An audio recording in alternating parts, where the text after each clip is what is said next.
Y es momento de poner a la realidad en el diván. Y como lo habíamos anticipado en la portada periodística del programa, vamos a hacer referencia a esa entrevista que escuchamos al paso y que nos llevó a otro lugar, ¿no? Porque inicialmente la entrevista que le realizaban a un entrenador de un club tucumano estaba vinculado a lo que significa el Mundial de Fútbol, a esa vorágine de pasiones y de efervescencia que se da en que quizás los chicos en la previa o después del Mundial quieren jugar al fútbol porque quieren ser Messi, porque quieren ser Di María, y el entrevistador le decía, qué bueno que haya tantos potreros y tantas canchitas de barrio y tantos clubes sociales, porque en esos lugares quizás se esté gestando el nuevo Messi, el próximo Di María, el próximo Mascherano. Y el entrenador, en esas respuestas disruptivas que afortunadamente te dejan pensando, dice, mire, en realidad está buenísimo si aparece otro Messi, otro Di María, probablemente la Argentina lo tenga, lo esté generando, pero eso no es lo más valioso de un club, de una organización, de una canchita. Lo más valioso son los miles y miles de pibes que nunca serán Messi, que nunca serán Di María, pero que sin embargo esas canchitas los sacó del ocio, de las drogas, de las esquinas, les dio una oportunidad que en ningún otro ámbito podrían tener.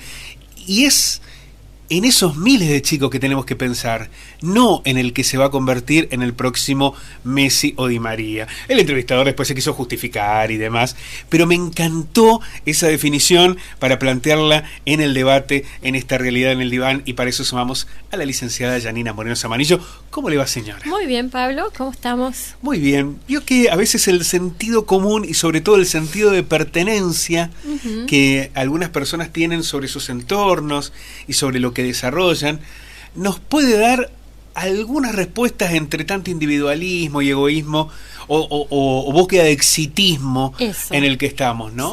Sí, pensaba eso, que pensamos generalmente en la excepción y en ese logro, éxito que se busca o en El Salvador, a veces hasta de la familia o del país, porque encontrar un Messi o un Di María también es muy inusual. Pero bueno, ahí me parece que esta mirada del entrenador puso foco en lo profundo, no en la puntita del iceberg, en lo que hay que ver, que es mucho más colectivo y que también es riquísimo, ¿no? Sin dejar de valorar lo otro, que es hermoso, pero también tenemos en Argentina una mística de que grandes jugadores han salido del potrero, Maradona, Tevez, muchísimos, digamos. Pero creo que ese lugar de contención y de encuentro de los chicos salva vidas, literalmente salva vidas. A veces ni siquiera hay un club o un entrenador, hay una pelota o algo que los reúne, ¿no? Y a veces no es solamente el fútbol. Hay espacios que hoy en un playón, en una vereda, los chicos se reúnen a patinar, a escribir, a hacer distintas actividades, pero el fútbol es como que contiene esa situación. Y creo que ahí entramos en esto de cuántas personas podemos llegar a que no nos damos cuenta, porque eso pasa por la vida y no nos damos cuenta, pero tienen ese factor protector que los va corriendo de todos estos riesgos de la calle, ¿no? Y reduce el daño, reduce el tiempo de consumo, el tiempo de estar al ocio, pero improductivo en una esquina, y a lo mejor ya me da acceso a consumir algo. Yo creo que ahí hasta podemos hablar en términos de desigualdad social, que da oportunidades para salir de esos espacios. Y me parece, Yani, también que esta reflexión que realiza el entrenador plantea otro elemento más, no solamente el de recuperar o el de darle un lugar de pertenencia a pibes que puedan estar expuestos a situaciones muy, muy complejas, sean o no grandes jugadores de fútbol. Y es que siempre son respuestas colectivas, digamos, un club, él hablaba del equipo, de los compañeros, de miles de chicos, es decir, hablaba de una salida que es siempre colectiva, nunca individual. Cuando vos vas al club de barrio, cuando haces el picado en la canchita, cuando te juntás con tus amigos en la esquina del barrio para ir con la pelota al campito, lo que estás proponiendo es un espacio colectivo, no una salida individual. Las salidas individuales son las que a lo mejor le pueden llegar a uno que es muy bueno. Sí. Y que a lo mejor en soledad puede ir a probarse, no sé, a River, a Boca, a Talleres, lo que fuera, y queda. El resto necesitan de esa contención colectiva. Sí, por eso hablaba de la excepcionalidad y lo otro genera este espacio de pertenencia donde los iguala, porque puede que en el barrio haya, no sé, niños, adolescentes pertenecientes a diferentes clases sociales y en ese lugar se iguala, en el club se iguala, en la canchita se iguala, somos todos iguales y da este sentido de pertenencia, pero también da la posibilidad de empezar a socializar en otros términos también, en esta preparación para ser un ciudadano, ¿no? A respetar normas, a valorar los roles, a tener capacidad de tolerancia, porque en equipo es otra cosa jugar que jugar solo, no es como un deporte como a lo mejor el tenis o otro tipo de deportes. Ya hace que tengamos que conveniar esos acuerdos que son colectivos. Y eso me hace desarrollar también como ser humano en la socialización. Entonces no me parece menor porque se adquieren ahí un montón de valores y hábitos. Y siempre, Pablo, el profe o el entrenador o la entrenadora, porque también hoy tenemos muchísimas entrenadoras, sí, claro. y fútbol también femenino, son referentes que a veces, te diría, son hasta referentes familiares para esos chicos, porque a veces en la casa hasta no son escuchados o no son vistos, no son mirados por distintas razones, y el profe es el que se da cuenta qué le pasa al chico. Antes de entrenar, en el entrenamiento y después del entrenamiento. Entonces me parece que ahí hay un valor social y también de salud mental que es totalmente favorable. ¿Y acaso sean los únicos liderazgos o conducciones que han logrado sobrevivir a esta crisis de representatividad?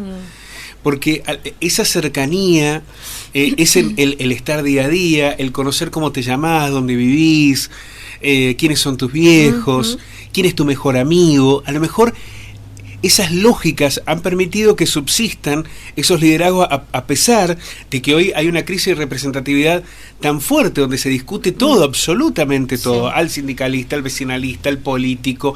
Sin embargo, a lo mejor allí están los espacios de resistencia desde donde deban reconstruirse otros lugares de representación, ¿no? Qué bueno que lo traigas así para pensarlo, me parece totalmente interesante. Porque no son cuestionadas estas personas y no se pone como en debate eso, ¿no? Porque también un papá, una mamá sabe que ahí está alguien que está cuidando, aparte de entrenar en un deporte. Y me parece que eso es fundamental. Cumplen una responsabilidad social, pero también como una función ahí, materna, paterna, ¿no? Esto que decís vos, saben el nombre, saben cuando están tristes, saben qué les pasó, se preocupan cuando no están en el entrenamiento, si empiezan a faltar, los cambios de comportamiento, generalmente son los docentes los que se dan cuenta.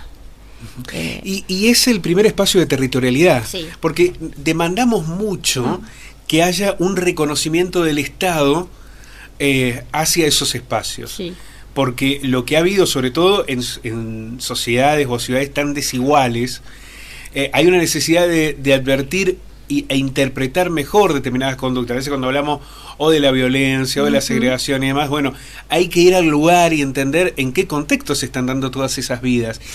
Bueno, una manera de acercarse sería esa, ¿no? De empezar a generar mejores vínculos con quienes están ahí, con quienes no necesitan que le cuenten la historia. Exactamente, sí, por eso te digo que para mí son actores sociales fundamentales, y quizás sean los menos valorados, ¿no?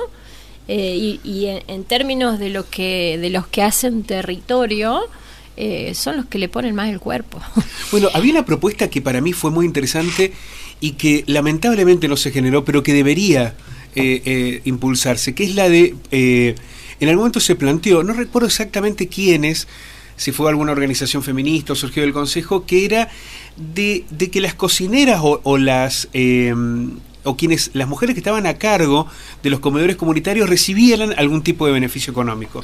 Si no era un salario, al menos un aporte que que reconociera ese trabajo que hacían, las horas que dedican en preparar el alimento, en generar las viandas, en acompañar, particularmente en los comedores comunitarios, que son una red esencial de contención, pero lamentablemente eso no pudo. Siempre que es un beneficio para las mujeres cuesta más, ¿no? Olvídate. Que se instale. Siempre hay algún pero. Siempre hay una resistencia más grande. Siempre hay una resistencia, sí. Y te quería por ahí agregar también esto de que, más allá desde el paradigma que uno trabaje el tema del consumo problemático de adicciones, siempre lo que se repite en términos de poder sacar a alguien de esa situación es que se aferró al deporte o se aferró a la religión o a las dos cosas. Y a la religión que sea, que en esto creo que también ha ganado mucho territorio otras religiones que no es la católica. Me decían que los evangelistas están trabajando dentro de la cárcel y en muchos barrios y hay un fuerte reconocimiento de ese trabajo. Totalmente. Pero digo, si uno ya tiene ese dato, ya tenés esos indicadores en los diagnósticos, decís, bueno, es por ahí, no hay que dar tanta vuelta. El deporte es una posibilidad enorme mediante estos entrenadores, estos profes, digo, pero bueno, hay que poner ahí presupuesto, hablando en términos de políticas públicas, porque tampoco vos ves que el que lo hace vocacionalmente termina poniendo más de su bolsillo para salvar a esos pibes y para poder, no sé, lograr que tengan una camiseta, que lleguen a tener un par de botines, que pelotas inclusive. Lo primero que te piden los clubes son pelotas para que los chicos puedan jugar. Y vos decís, básico, ¿no? Y bueno, y por ahí sigue habiendo ese déficit estatal de que no se está viendo. Bueno, y con un discurso que en muchos sectores va a contramano de esa lógica, ya sea porque rechazan determinadas situaciones a partir de lo que denomina la meritocracia, el éxito, y que solamente sirve tener a sacar Messi y Di Marías. En el momento yo me acuerdo que en los Juegos Olímpicos había un debate porque decían, bueno, pero ¿qué hizo? Llegó a una semifinal. O llegó, pero no ganó una medalla. Se le reprocha incluso a Colapinto, ¿no? No ganaron. El tipo está entre los 20 mejores pilotos del mundo, pero no está entre los 3. Entonces, esa cuestión del exitismo que hizo que en la Argentina se desestimara y hasta se les reprochara a jugadores que fueron subcampeones del mundo del fútbol, ¿no? Ser subcampeón del mundo del fútbol es una cosa extraordinaria. Y sin embargo, esos jugadores salieron todos condicionados. Se los estigmatizaba con la idea de la derrota, porque no ganaron esa final frente a Alemania. Por eso el nivel de exigencia, por favor. Es una locura. Frente a eso, dimensionar lo otro, ¿no? Dimensionar lo que tiene que ver con no con la medalla, sino con otros aspectos de la vida. Es un contradiscurso muy fuerte. Muy fuerte. El éxito está en la contención social. Ese es el éxito. Lo que pasa que como es más a mediano o largo plazo el resultado, y estamos de nuevo parados sobre el éxito, que tiene que ser inmediato, ya no te perdono una, o sea, tiene que ser ahora, este mundial, o en este campeonato, o en este torneo. Creo que eso no tiene, pierde el sentido, como que se diluye. Absolutamente. Entonces es como perder el sentido real de las cosas. Creo que ahí está la cuestión que tenemos que preguntarnos. Bueno, está buenísimo recuperar otras voces, ¿no? Frente a lo que es el discurso hegemónico, plantear otros debates. Bueno, es lo que intentamos hacer aquí a través del programa. Señora, muchísimas gracias. No, gracias a vos, Pablo. Como siempre, un placer. La licenciada Yanina Moreno Samanillo.